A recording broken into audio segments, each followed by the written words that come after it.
Muy bien, la semana pasada nosotros continuamos hablando sobre, y fue la 14ª entrega de este estudio que hemos llevado a cabo, es titulado Cristo, el Salvador a través de las Escrituras. Y el propósito de este estudio ha sido básicamente ese, poder ver cómo es que las Escrituras por completo nos revelan al Señor Jesucristo. Y por extenso, como les dije en 14 oportunidades, estuvimos hablando cómo es que en el Antiguo Testamento el Señor Jesucristo se manifiesta, se representa, y lo hace por medio de 3 elementos básicamente, por medio de las profecías, que es lo que nosotros más conocemos, ¿cierto? Es lo más popular, las profecías que estaban escritas sobre el Señor Jesucristo, su venida, lo que Él iba a realizar, cómo es que Él cumplió muchas de ellas de manera literal, y también nosotros vemos cómo también existe otra manera en la cual Dios revela al Señor Jesucristo en el Antiguo Testamento, y esta es por medio de las promesas. Las promesas son mucho más generales que las profecías.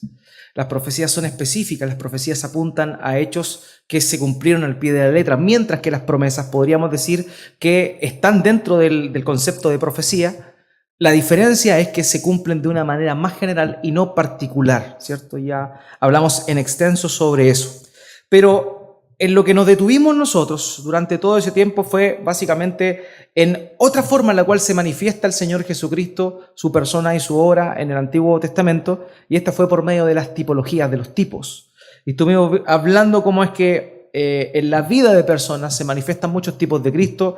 Hablamos cómo en el tabernáculo se manifestaba también la obra del Señor Jesucristo. Hablamos cómo en las fiestas judías, de la misma manera, el Señor se daba a conocer en el Antiguo Testamento. Sabemos que hay mucho más que decir, sin embargo, como les comenté anteriormente, si continuáramos a ese ritmo, no vamos a terminar nunca, y esa es la idea, nunca vamos a terminar en esta vida de aprender y de conocer a nuestro Señor por medio de su palabra. Sin embargo, a partir de esta semana vamos a comenzar la segunda parte de este estudio, que tiene que ver con cómo vamos a conocer a Cristo, pero por medio de lo que ya está revelado en el Nuevo Testamento. Vamos a estar hablando de los evangelios, vamos a estar hablando de cómo es que posterior a su resurrección y ascensión, el Señor continúa manifestándose, continúa trabajando por medio del Espíritu Santo. Así que el día de hoy vamos a comenzar entonces con esta segunda parte. Como les comenté brevemente, el día de hoy va a ser quizá un poquito más histórico para que comprendamos que claramente la persona del Señor Jesucristo es importante a nivel histórico. Hay quienes dudan incluso de la existencia de Cristo. Yo les he comentado anteriormente lo contradictorio y paradójico que son muchas veces estos medios de comunicación sensacionalistas, por ejemplo como el History Channel o el Discovery Channel, que siempre son llamémoslo populistas, desean llamar la atención, y en realidad sus investigaciones son muy poco profundas en relación a lo que deberían ser como medios de comunicación investigativo. Yo les he comentado anteriormente cómo es que en una semana podemos ver en el History un documental que se llama La esposa de Jesús, y la semana después vamos a ver un documental que habla acerca de que Jesucristo nunca existió y que fue un invento del apóstol Pablo. Entonces ahí vemos cómo se contradicen, cómo tuvo esposa si nunca existió. Son cosas que rayan en lo absurdo. Y la verdad es que nosotros debemos saber que el Señor Jesucristo sí existió en un contexto histórico, y nosotros lo sabemos bien por el calendario gregoriano, incluso, el cual vamos a hablar también. No está del todo, no es del todo preciso el calendario gregoriano, pero sí se habla de un antes y un después de Cristo, ¿cierto? Hoy día nosotros conocemos los años, ¿cierto? Estamos en el año 2019 después de Cristo. Esa es la forma en la cual nosotros conocemos la historia. Ahora, algunos más escépticos le llaman el año 2019 de la era actual, le llaman, para no mencionar a Cristo. Pero hay de todo, ustedes saben. Bueno, hoy día vamos entonces a comenzar este estudio sobre la vida del Señor Jesucristo. Y vamos a continuar viendo ciertos detalles. Vamos a estar hablando de la cronología de los eventos que se fueron dando, algo que es relevante porque hay historiadores que han tratado de alguna forma de refutar la veracidad de los relatos del Nuevo Testamento por la contradicción que existe, supuesta contradicción que existe entre datos históricos. También vamos a estar viendo cómo fue concebido el Señor, a estar analizándolo también desde una perspectiva bíblica, cómo fue la infancia y juventud del Señor. Hay mucho mito también conforme a eso en la Escritura, sin embargo nos muestra solamente de manera acotada ciertos sucesos, ciertas situaciones en la vida del Señor. Vamos a estar hablando cómo fue su bautismo, su tentación, el llamamiento de los discípulos y el mensaje de Jesús, entre otras cosas. Ya, básicamente de eso vamos a estar tratando de ahora en adelante en las posteriores semanas. Y el día de hoy vamos a comenzar entonces con la cronología de los eventos que nosotros conocemos en los relatos del Evangelio. Ahora, es necesario comprender una cosa. Dentro de el estudio bíblico han existido durante el transcurso de los años varias corrientes. Obviamente están aquellos que creen en la Escritura como fue escrita de una manera literal, dándole valor a todo lo que ella aparece como debiese ser, ¿cierto? De acuerdo que es un mensaje que impactó la historia, pero es un mensaje también que trasciende a lo espiritual. Pero a fines del siglo XVIII, siglo XIX, se levantó una nueva manera, por así decirlo, de estudiar la persona de Cristo. Y esta fue la búsqueda que se llamó del Jesús histórico. El Jesús histórico consistía en buscar a Cristo, pero desde el relato del Nuevo Testamento, sacar solamente aquellas cosas que daban a Cristo un valor histórico como una persona. Sacaban sus enseñanzas, pero dejaban de lado todo lo sobrenatural del relato de los evangelios.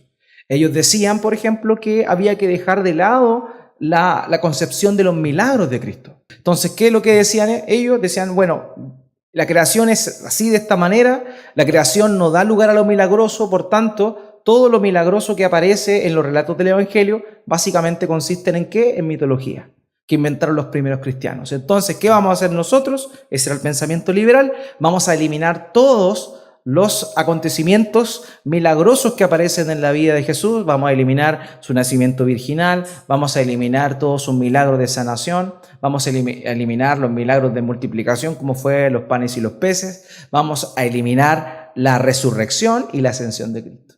Y así ellos se quedaron con un Jesús que básicamente era un buen maestro, puesto que si le quitamos la parte milagrosa a los relatos del Evangelio, nos quedamos básicamente con eso, un hombre sabio que instruyó a las personas a vivir de una manera mejor. Y eso fue lo que se dio en el siglo XIX, en la búsqueda del Jesús histórico. Eso implicaba sacar todo lo espiritual. Después, obviamente está el Cristo de la fe. Hacen una división entre esto, entre el Jesucristo histórico, el Jesús histórico y el Cristo de la fe. Y el Cristo de la fe obviamente consiste en aquel Jesucristo completo, aquel no tan solo que implicaba una buena enseñanza, un buen ejemplo, sino también que actuó de manera milagrosa en el mundo, irrumpió en esa situación, en su contexto, de una manera milagrosa. Entonces, ¿qué pasó? Vino también esta nueva, segunda búsqueda de Jesucristo, que se le llama así, que lo que concibió fue ahora dedicarse solamente en la deidad de Cristo. Entonces vimos que los liberales se enfocaron en la humanidad de Cristo, sacando todo lo sobrenatural. Los segundos trataron de hacer lo opuesto, solamente hablar de Jesucristo desde una perspectiva mística, dejando de lado su impacto histórico.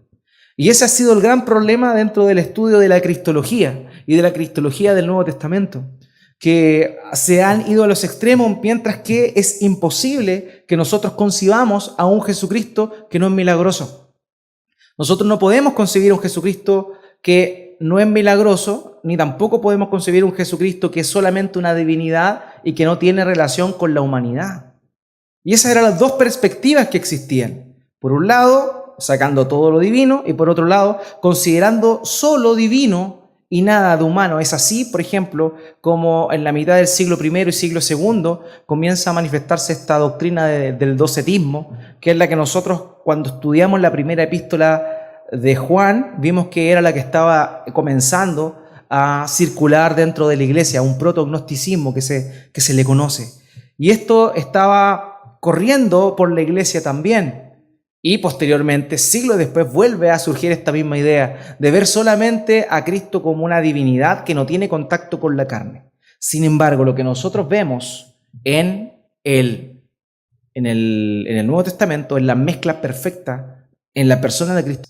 Él tiene dos naturalezas, Él tiene una divinidad, Él tiene dos naturalezas. Él es perfectamente hombre y perfectamente Dios. Es una unidad, perfectamente hombre, perfectamente Dios. Y ese es el problema de lo que aparece ahí como el presuposicionalista.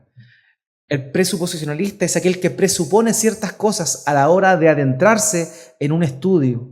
Y eso permite, o más bien interfiere en la objetividad de aquella persona que está estudiando. Por ejemplo, aquellos que solamente se acercan a la Escritura desde una perspectiva mística, la cual no está mal, pero cuando es exclusivamente mística, comete serias equivocaciones. No analiza lo que está leyendo, sino más bien simplemente lo asume. Eso es negativo también. De la misma manera que aquellos que se acercan a la Escritura y a Jesucristo, la persona de Jesucristo, en el Nuevo Testamento desde una perspectiva someramente humanista o someramente de una manera de su vida, sin considerar lo milagroso, de la misma forma está cometiendo un grave error. Nosotros debemos acercarnos a las Escrituras y como decía el apóstol Pablo a los bereanos, o como alababa a los bereanos, que ellos tenían un corazón noble y escudriñaban cada día las Escrituras para ver si lo que el apóstol Pablo les enseñaba era lo correcto. De la misma manera nosotros, hermanos, debemos acercarnos a las Escrituras y ver en ella, obviamente confiar en ella está la palabra de Dios. La palabra de Dios es la Escritura, por tanto nosotros debemos confiar en ella, pero también debemos ir profundizando y viendo que efectivamente esta tiene validez desde la perspectiva histórica, arqueológica y también desde la perspectiva espiritual.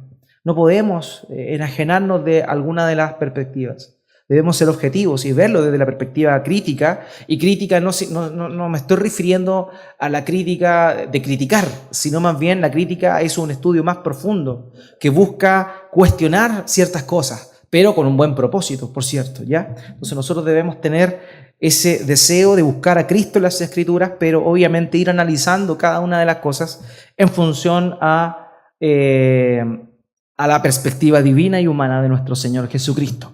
Ahora, ¿cuándo sucedió esto? ¿Cuándo sucede en los evangelios? ¿En qué momento pasa esto?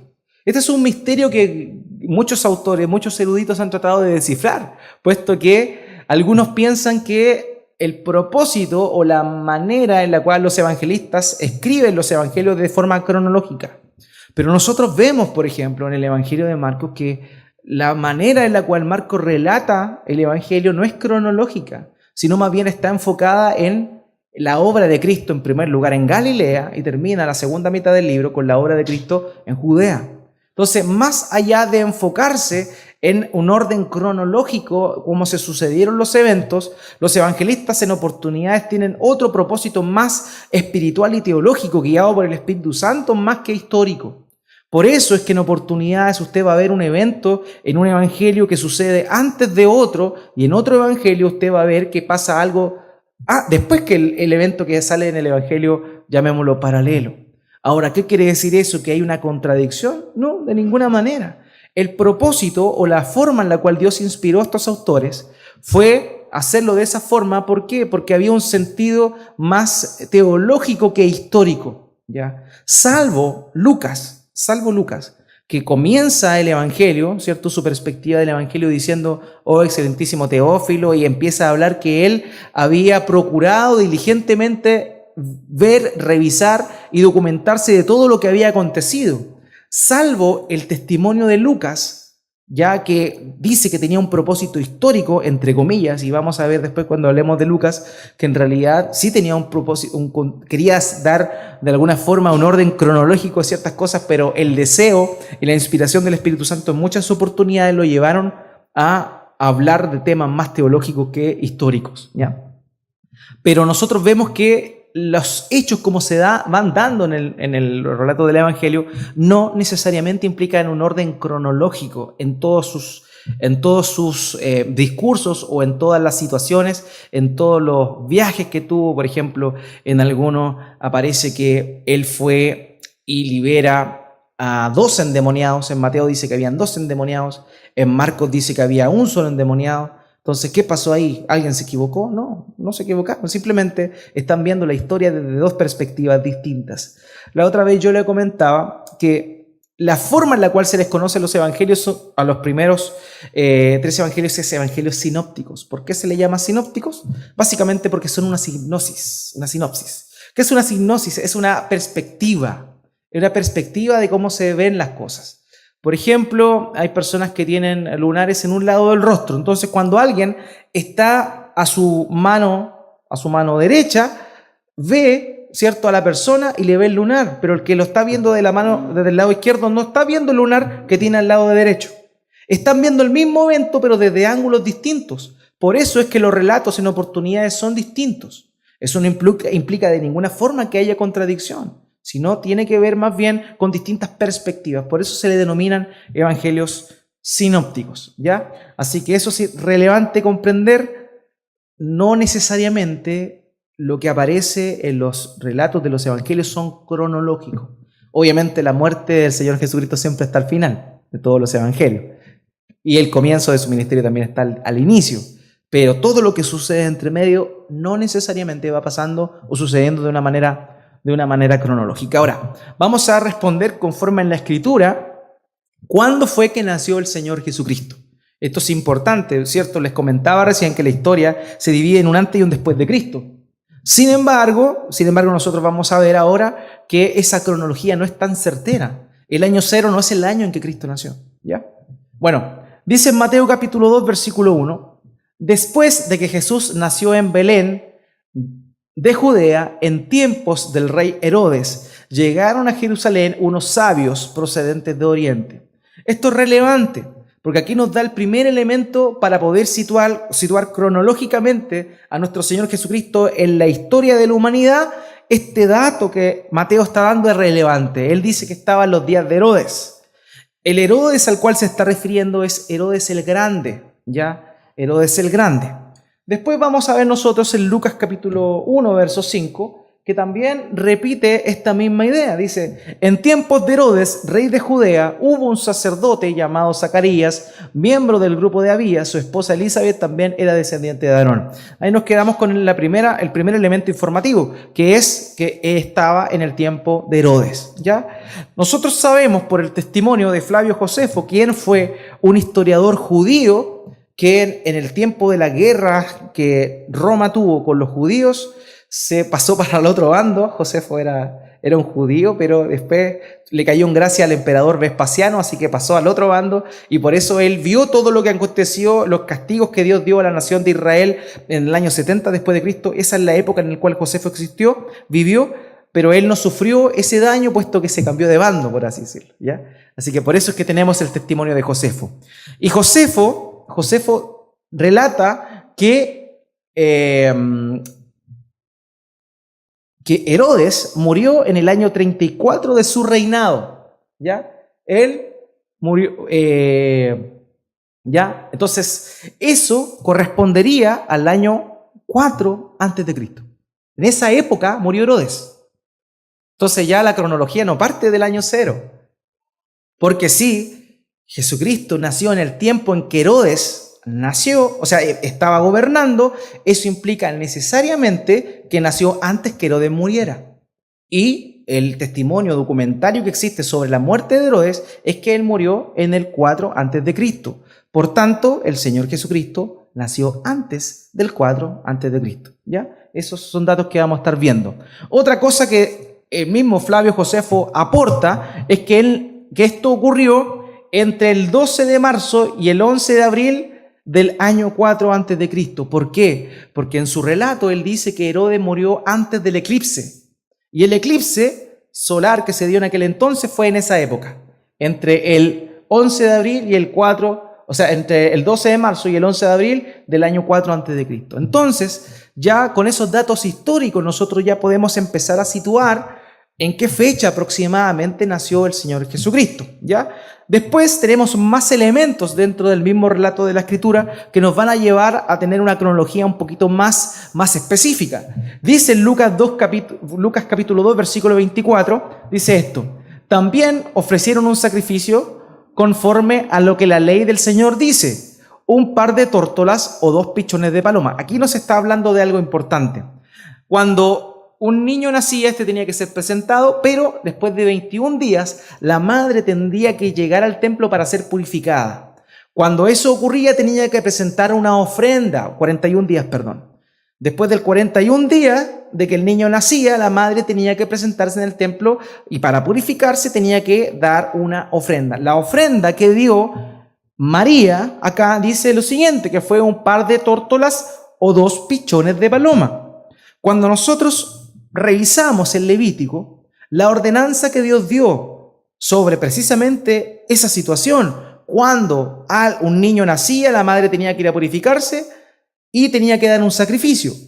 La Escritura dice en Levítico capítulo 12, versículo 8, lo siguiente: pero si no le alcanza a la madre del niño para comprar un cordero, tomará 2 tórtolas o 2 pichones de paloma, uno como holocausto y el otro como sacrificio expiatorio. Así el sacerdote hará propiciación por la mujer y ella quedará purificada.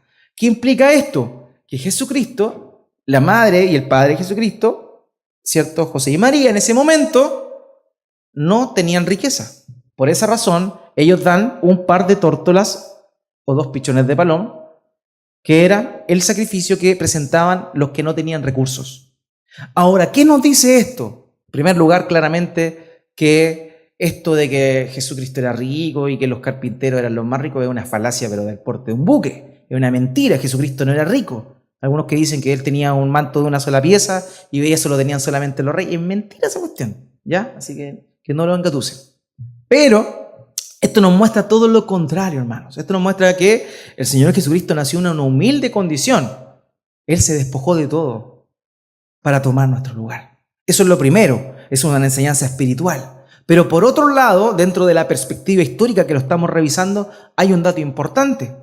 ¿Se acuerda usted que hubieron unos magos que visitaron al Señor? ¿Y qué llevaron los magos? Oro, incienso y mirra. Ahora, ¿qué pasó aquí? Si él tenía oro, incienso y mirra cuando se presentó, ¿por qué no presentó el mejor sacrificio que debía poseer? La respuesta es sencilla. Los magos no vinieron delante del Señor cuando éste nació. Los magos vinieron posteriormente a la presencia del Señor, ya cuando éste ya había pasado un buen tiempo. Él ya no estaba en el pesebre. Él ya no estaba en el presente cuando llegaron los magos. La situación no ocurre ahí. Jesucristo nace, ¿cierto?, va a Belén, pero los magos no van a Belén. Los magos no llegan a Belén. Vamos a ver aquí con la misma escritura lo que nos va diciendo. Mateo capítulo 2, versículo 16. Fíjese aquí. Los magos van, se presentan donde Herodes y le dicen: vinimos a conocer al rey de Judá. Y él le dice: ¿cómo es eso? Es que vimos su estrella salir del oriente y la seguimos y llegamos acá. Entonces él le pregunta: ¿y esto? ¿Hace cuánto tiempo pasó aproximadamente? Y ellos le responden: hace como 2 años. ¿Ya? Entonces, fíjese aquí, cuando Herodes se dio cuenta que los sacerdotes se habían burlado, porque él le dice: ya, vayan a ver a Jesús, pero después de verlo, o sea, no sabía que era Jesús, vayan a ver al niño, cuando vuelvan, pasen a avisarme para que me digan dónde está para yo ir a saludarlo. Quería matarlo. Entonces, cuando pasó el tiempo, él se da cuenta que ellos lo querían engañar, y esto es lo que sucede. Cuando Herodes se dio cuenta de que los sabios se habían burlado de él, se enfureció y mandó a matar a todos los niños menores de 2 años en Belén y en sus alrededores, de acuerdo con el tiempo que había averiguado de los sabios. Por tanto, cuando los sabios van, entre que los sabios van donde Jesús, ¿cierto?, y Herodes se da cuenta de que ellos le habían engañado y que no habían ido a avisarle, el tiempo que pasa son 2 años. Por tanto, mínimo el bebé ya tenía 2 años. Así que los magos no llegaron a visitar al pesebre al Señor, sino que llegaron, como dice Mateo 2:11, cuando llegaron a la casa, vieron al niño con María, su madre, y postrándose lo adoraron, abrieron sus cofres y le presentaron como regalos oro, incienso y mirra. ¿Ya? Entonces, ellos no llegaron al pesebre. Ellos después de 2 años llegaron donde él estaba viviendo junto con María y José, y llegan y le entregan esa ofrenda. Herodes se da cuenta entonces y manda a matar a todos los niños de menores de 2 años, porque eso aproximadamente era la edad que el niño podría tener, ¿ya? Entonces, si Herodes, y aquí sacamos la cronología entonces, si Herodes murió el año 4, ¿ya? Murió el año 4, pero él, antes de morir, por lo menos ya estaban estos 2 años de diferencia. ¿Qué quiere decir eso? Que el Señor nació aproximadamente en algún momento entre el año 7 y el 5 antes de Cristo. ¿Ya? No nació en el año 0, nació entre el 7 y el 5 antes de Cristo, según la cronología que la historia nos muestra, sacando en cuenta esas cosas. Ahora, hay algo, hermanos míos, que es importante que nosotros conozcamos. Que Lucas, como les decía, tenía el propósito de dar fechas y de ser un poco más riguroso. Sin embargo, hay un problema que se presenta en el Evangelio de Lucas para mostrarnos a nosotros los elementos o quienes estaban durante ese tiempo. Hay una dificultad que hasta el día de hoy no se ha podido zanjar, ¿ya? Y bueno, según Lucas 2, nació durante el periodo de César Augusto, ¿ya? Eso es importante, ¿ya? César Augusto fue César durante el 44 a.C. hasta el 14 después de Cristo. O sea, entre medio de ese proceso es que se dio esto, ¿ya? Lo siguiente dice que era Cirenio gobernador de Siria. Y ese es el dato que nos va a causar a nosotros ruido, porque hasta el día de hoy todavía no se puede zanjar de manera certera por qué dice eso. Ya no hay, y les vamos a explicar un poquito más. Lo otro, porque Josefo sitúa a Cirenio como gobernador el año 6 de C.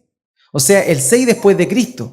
Entonces, es como extraño esto, porque si Cristo nació aproximadamente entre el año en el 7 antes de Cristo, entre el 7 y el 5 antes de Cristo, pero Cirenio fue gobernador, según Flavio Josefo, el año 6 después de Cristo, obviamente hay una discrepancia entre ambos datos, que hasta el día de hoy, como les digo, no han podido ser solucionados. Sí, han habido ciertas cosas que han mostrado de alguna forma, se han tratado de explicar para poder cuadrar ambos datos, ¿ya? Pero vamos a hablar de ello después. Lo otro, la visita a los magos, ¿cierto?, trajo un elemento importante. Ellos venían siguiendo una estrella. ¿Qué era esta estrella? Es importante notar esto. ¿Qué era esa estrella? Johannes Kepler, en el año 1600 aproximadamente, dijo que esta probablemente se refería a una triple conjunción de alineación planetaria entre Saturno, Júpiter y la Tierra.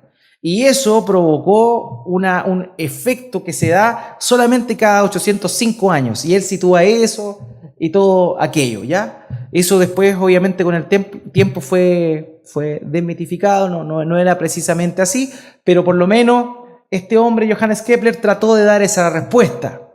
Otros piensan que era una nova o una supernova. Ustedes saben lo que es una supernova, es cuando las estrellas nacen, explotan y después vuelven a nacer. ¿Ya? Y lo tercero, otra teoría, era que este era el cometa Halley que había pasado entre el año 12 y el año 11 antes de Cristo. Todas estas cosas, obviamente, de acuerdo a lo que el relato nos muestra, son desmentidas. ¿Por qué? Porque el relato muestra algo que es sobrenatural. O sea, claramente había un evento que estos hombres estaban viendo, pero no necesariamente era un evento cósmico. ¿Por qué? Por esto. Mateo 2:9. Después de oír al rey, siguieron su camino, estos son los magos, y sucedió que la estrella que habían visto levantarse iba delante de ellos. ¿Se da cuenta del detalle? O sea, la estrella se levanta, ellos la siguen, pero la siguen, la estrella sigue avanzando. Es curioso eso. Y después dice, hasta que se detuvo sobre el lugar donde estaba el niño. Una estrella no se detiene. Ustedes conocen, han visto el firmamento en la noche. Las estrellas no avanzan ni se detienen, salvo cuando ya van avanzando. Ustedes ven eso cuando va pasando la hora y se ve la rotación, el efecto de rotación. Pero la verdad es que lo que vemos aquí es una manifestación mucho más sobrenatural que una simple estrella, un evento cósmico.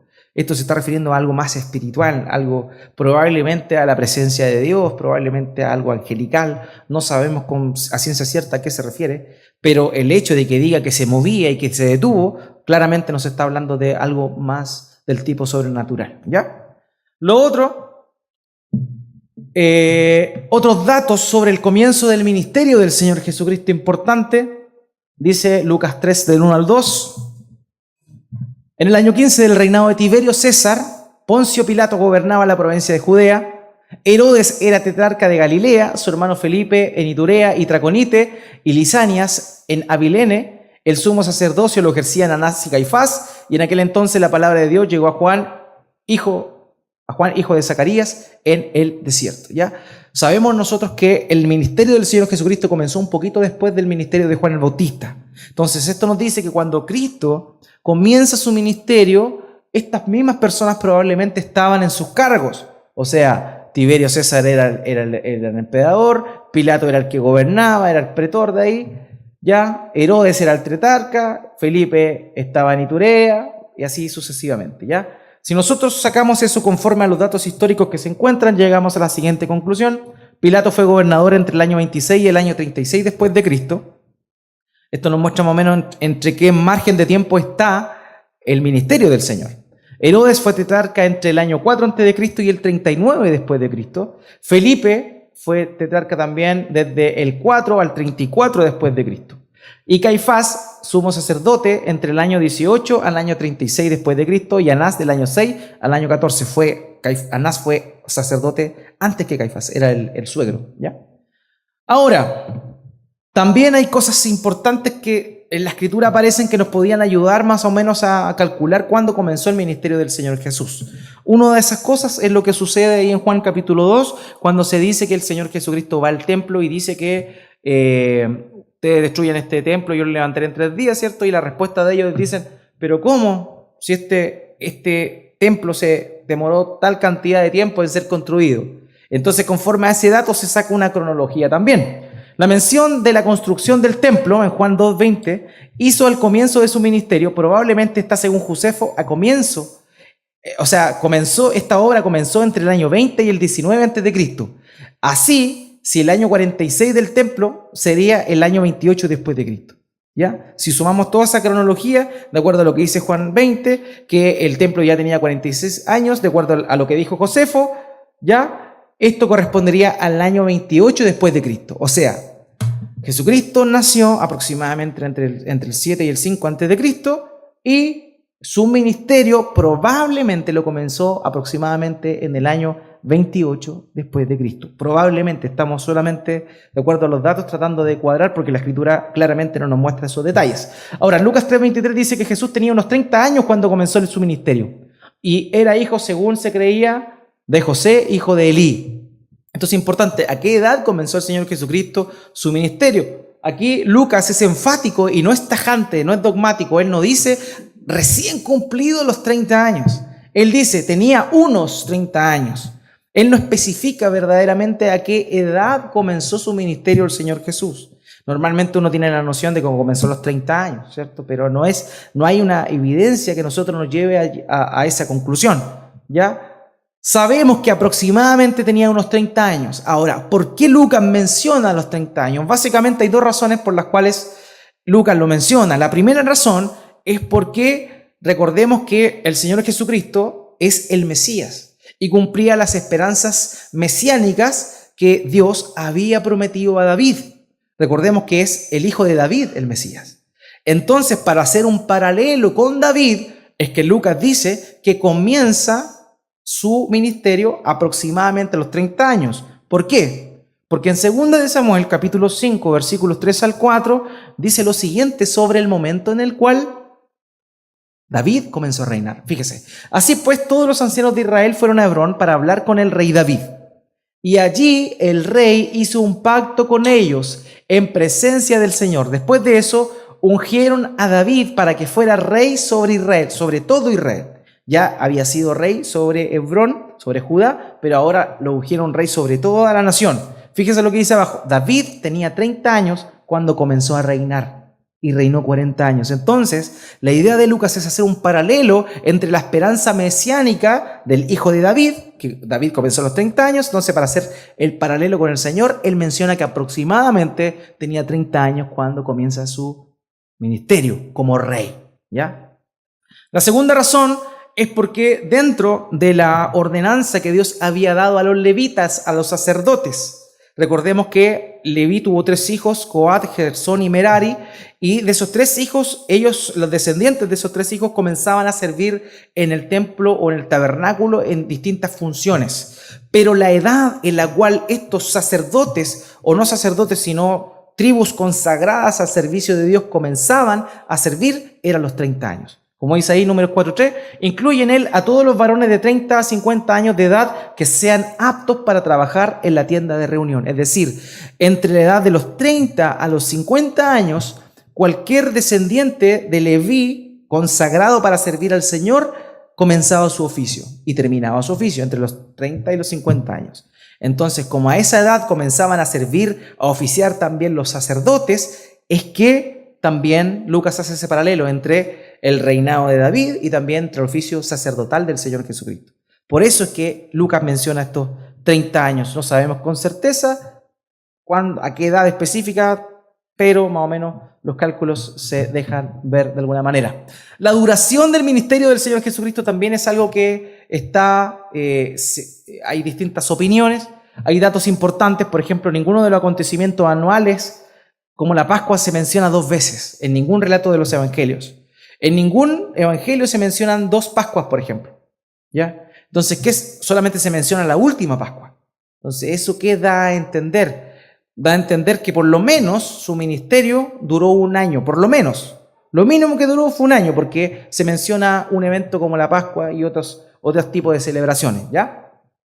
Ahora, el material que nosotros encontramos en Juan dice lo siguiente: si Juan se ha dispuesto su material en orden cronológico y se refiere a 3 Pascuas, no las menciona, pero se refiere a 3 Pascuas diferentes, entonces su ministerio sería de 2 años más o menos, o 3 años dependiendo de cómo se interprete Juan capítulo 5 versículo 1. Entonces el ministerio del Señor Jesucristo estuvo mínimo, debió haber sido de 1 año y medio mínimo, y lo máximo de 3 años y medio.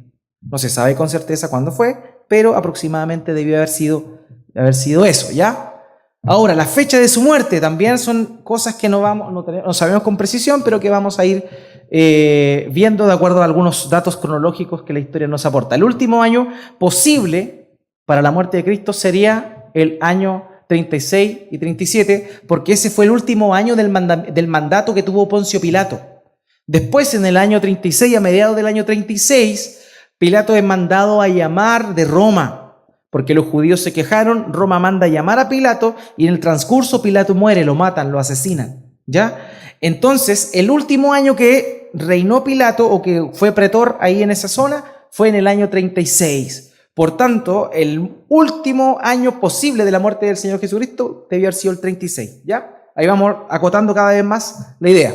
Jesús murió un viernes, ya el día 14 o el 15 de Nisan. ¿Se acuerdan que vimos que es el día de la Pascua? Jesucristo murió la víspera de la Pascua, ¿ya? Este día era seguido por un sabbat, según lo que el texto del Evangelio nos dice. Ahora, no siempre después del día de la Pascua caía un sabbat, porque a diferencia de nuestro calendario, ustedes saben que nuestro calendario es solar y tiene 30 a 31 días. El calendario de ellos es lunar y solamente tiene 30 días. Y cada cierto tiempo hay un año bisiesto, que se le suma un día para poder cuadrar, ¿ya? Ellos tienen 360 días su calendario anual. El calendario lunar es de 360 días y no de 365, ¿ya? Por si acaso.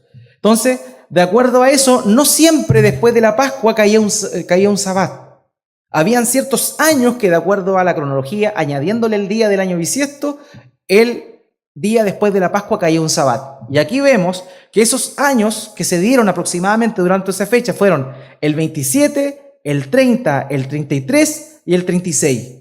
Si sabemos que él murió antes que echaran a Pilato, podemos descartar el 36 y el 27 lo descartamos porque es muy temprano, ¿ya? Entonces las dos opciones que quedan es entre el año 30 y el año 33, ¿ya? O sea, Jesucristo murió entre el año 30 y el año 33, uno de esos 2 años. No entre, sino el año 30 o el año 33.